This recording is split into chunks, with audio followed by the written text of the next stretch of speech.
ও মা, ঘুমোতে উঠে কি দেরি হয়ে গেছে। হরি জানে কি কয় যায় বিয়ের প্রথম দিন, কি কয় আল্লাহ না জানে, যাই পাকঘরের দিকে যাই।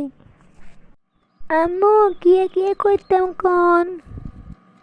ও মা, মা বৌমা তুই এতবার কিনলে উঠছো? যা যা যা, আরো কত কথা ঘুম যাও।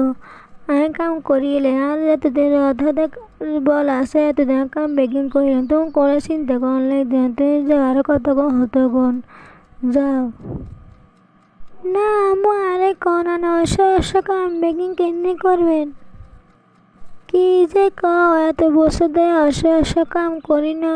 তুই আন যাও, আর দরকার হলে তোরা ডাকুম, তুই কতক্ষণ হতো কোন যাও। না দে, তার হরি দে বহুত বালা। আচ্ছা আম্মু, আনার দরকার হলে আরে বলাই না, রুমে আসে। আচ্ছা তুই আন যাও। বিয়ের কিছুদিন পর। কয়টা বাজে? তুই উঠছন?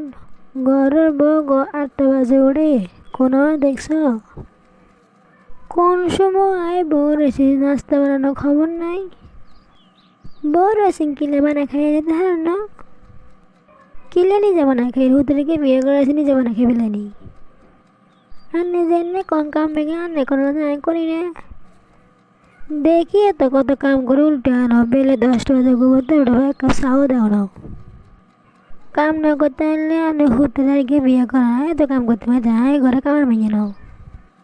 কিনলে তুই মনে করছো তোর কাম ভেঙে আয় করে দিব কেন? আপনি ঘরে কাম একান্ত করেন, আর কি গিয়ে করবেন? হ্যাঁ, এখন বিয়ে করে এসে নিজে কাম করে খেয়ে ফেলে, কত স্বাদ।